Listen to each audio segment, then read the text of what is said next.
अब आपको हम ये बताते हैं कि हमारे अपने देश में क्या हो रहा है। आज रात 9:30 बजे तक हमारे देश में रिकॉर्ड 99 लाख लोगों को कोरोना वायरस की वैक्सीन लग चुकी है और हो सकता है कि ये आंकड़ा आज ही 1 करोड़ तक पहुंच जाए। अगर चीन को हम छोड़ दें तो एक दिन में सबसे ज्यादा वैक्सीन लगाने के मामले में भारत ने ये नया वर्ल्ड रिकॉर्ड बना दिया है। चीन का दावा है कि उसने एक दिन में लगभग 2 करोड़ लोगों को वैक्सीन लगाई थी, लेकिन चीन के दावों पर यकीन नहीं किया जा सकता क्योंकि चीन के जो आंकड़े आते हैं वो कई बार गलत होते हैं और उन पर नजर रखने वाली कोई संस्था भी नहीं है जिससे ये पता चले कि जो चीन कह रहा है वो सही कह रहा है। अब तक भारत में वैक्सीन की लगभग 62 करोड़ डोज लग चुकी हैं, जिनमें 14 करोड़ लोग ऐसे हैं जिन्हें दोनों डोज लग चुकी हैं।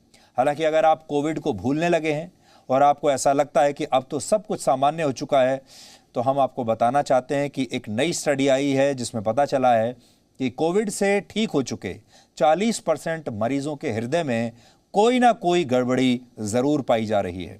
दिल्ली के एक बड़े सरकारी अस्पताल में ऐसे 134 मरीजों पर एक स्टडी की गई जिन्हें कोरोना वायरस का संक्रमण हुआ था। इनमें से लगभग 40% मरीजों के हृदय में कोई ना कोई खराबी पाई गई है। इंसान का हृदय 4 चेंबर्स में बटा होता है और इस स्टडी में 30% मरीजों के बाएं चेंबर में खराबी पाई गई, जबकि 11% मरीज ऐसे थे जिनके हृदय के दाएं चेंबर में खराबी पाई गई। डॉक्टर्स का मानना है कि जिन मरीजों के हृदय में खराबी पाई गई है उन्हें अपने हृदय पर अब नजर रखनी होगी क्योंकि ये खराबी दिल की गंभीर बीमारियों में भी बदल सकती है। इसके अलावा अगर कोविड से ठीक होने के बाद किसी के हृदय की गति बहुत धीमी या बहुत तेज हो गई है, तो बार बार सीने में दर्द की शिकायत होती है या फिर सांस लेने में परेशानी होती है, तो ऐसे लोगों को फौरन अपने डॉक्टर से मिलना चाहिए। कोविड से ठीक होने के बाद भी जब आप लंबे समय तक बीमार रहते हैं तो इसे लॉन्ग कोविड कहते हैं। इसके और भी कई लक्षण होते हैं, जैसे लगातार थकावट बने रहना, किसी काम पर ध्यान लगाने में परेशानी होना, खांसी होना, पेट दर्द की शिकायत, बालों का लगातार गिरना, नींद ना आना, शरीर पर रैशेज होना और बार बार सिर दर्द होना। ये सारे लॉन्ग कोविड के लक्षण हैं और अगर आपको भी इनमें से कोई भी लक्षण है तो आप इसे गंभीरता से लेते हुए अपने डॉक्टर से जल्दी मिलिए। इस स्टडी में शामिल 10% मरीज ऐसे थे जिनमें कोविड के दौरान कोई लक्षण नहीं थे, यानी ये सारे लोग एसिम्प्टोमेटिक थे, जबकि 46% मरीजों को हल्के लक्षण थे, 37% मरीजों में ठीक ठाक लक्षण थे, जबकि 11% ऐसे थे जो गंभीर रूप से बीमार हो गए थे। इसका मतलब यह है कि कोविड के लक्षण आपके शरीर में कम हुए हों या ज्यादा हुए हों, आपकी तबीयत ज्यादा बिगड़ी हो या फिर आप बिल्कुल ठीक रहे हों, या कोविड के दौरान आपको कोई लक्षण ना भी हुआ हो, इससे ठीक होने के बाद भी आपके हृदय पर उतना ही खराब असर पड़ सकता है। इसलिए आप में से जो लोग ये कह रहे हैं या सोच रहे होंगे कि कोविड के संक्रमण के दौरान आपकी तबीयत बिल्कुल ठीक थी, आपको तो कोई खास परेशानी नहीं हुई और इसलिए अब आपको लॉन्ग कोविड नहीं होगा, अब आपको आगे चलकर कोई साइड इफेक्ट्स नहीं होंगे, तो यह आपकी गलतफहमी है। इसलिए ध्यान रखिए, खास तौर पर अपने हृदय का जरूर ध्यान रखिए और यह देखिए कि कहीं आप लॉन्ग कोविड के शिकार तो नहीं। अभी का अपडेट यह है कि जिस दौरान हमने आपको यह खबर पढ़कर सुनाई है, उस दौरान अब वैक्सीनेशन का आंकड़ा हमारे देश में एक दिन का यानी आज का 1 करोड़ तक पहुंच गया है और यह एक नया वर्ल्ड रिकॉर्ड है जब भारत ने एक ही दिन में 1 करोड़ लोगों को कोरोना वायरस की वैक्सीन लगाई है। भारत में जब कोरोना की दूसरी लहर थी तब अमेरिका के बड़े बड़े अखबारों ने इसे अपने पहले पन्ने पर जगह दी थी और भारत सरकार की बहुत आलोचना की थी।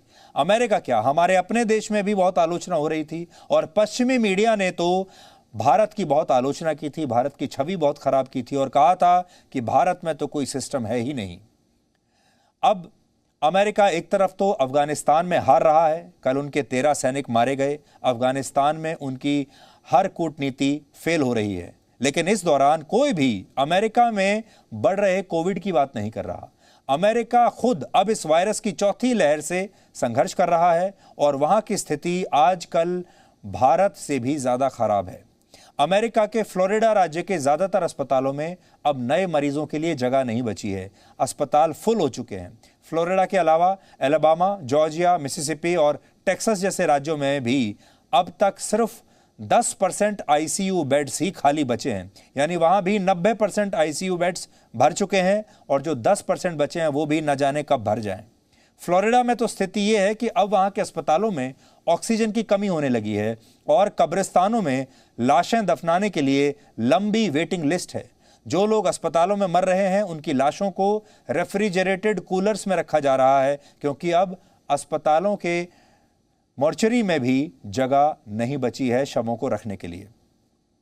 बुधवार तक स्थिति यह थी कि फ्लोरिडा के 68 अस्पतालों में 48 घंटे से भी कम की ऑक्सीजन बची थी। फ्लोरिडा के कब्रिस्तान में जो लाशें पहुंच रही हैं उन्हें भी दफनाने से पहले कई घंटे तक रेफ्रिजरेटेड कूलर्स में रखा जा रहा है। अमेरिका के लोगों का आरोप है कि सरकार लोगों की मदद नहीं कर पा रही और इस वजह से स्थिति हर दिन खराब हो रही है। We are at capacity to where we've never been before. You don't want to turn anybody away. These are their loved ones. They're already mourning. We're at the point where we're hoping that the state will step in and supply some refrigeration.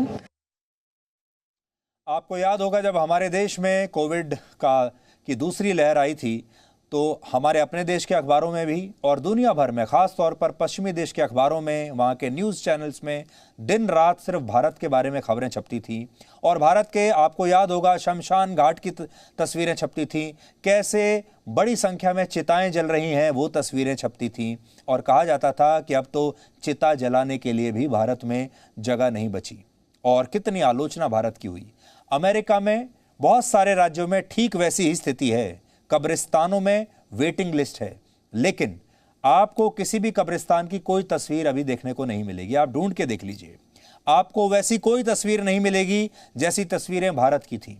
आपको वहां के अस्पतालों की भी कोई ऐसी तस्वीर नहीं मिलेगी और वहां ऑक्सीजन की जो कमी हो रही है उसे लेकर भी आपको वैसा हल्ला गुल्ला वहां देखने को नहीं मिलेगा जैसा कि हमारे देश में मिला। अमेरिका और पश्चिमी मीडिया ऐसी खबरों को रिपोर्ट ही नहीं करता। वहाँ का अपना मीडिया भी ऐसी खबरों को रिपोर्ट नहीं करता। इससे आपको ये पता चलेगा कि जब भारत में स्थिति खराब होती है तो पश्चिमी मीडिया हमें कैसे देखता है, और जब उनके यहाँ यही चीज़ें होती हैं, उनके यहाँ जब ऑक्सीजन की कमी से लोग मरते हैं, अस्पताल में बेड की कमी से लोग मरते हैं, तो वहाँ क्या होता है वो आपने देख लिया। अमेरिका ना तो आतंकवाद को रोक पाता है और ना ही कोरोना को रोक पा रहा है, लेकिन कहने को वो दुनिया की सुपर पावर है। अब आप खुद सोचिए कि ये अपने आप में अमेरिका का कितना बड़ा दिखावा है। हॉलीवुड में बड़ी बड़ी फिल्में बनाना अलग बात है, सुपर हीरोज़ की फिल्में बनाना अलग बात है, उन फिल्मों में अपने आप को सुपर पावर के तौर पर दिखाना, व्हाइट हाउस को पूरी दुनिया का सत्ता का केंद्र करके दिखाना और अमेरिकी राष्ट्रपति को दुनिया का सबसे शक्तिशाली व्यक्ति बताना और अमेरिका की सेना को सबसे बड़ी सेना बताना अलग बात है। वो सब हॉलीवुड की फिल्मों में अच्छा लगता है, लेकिन असल में जब वही सेना अफगानिस्तान में जाकर लड़ती है तो क्या होता है आपने देख लिया।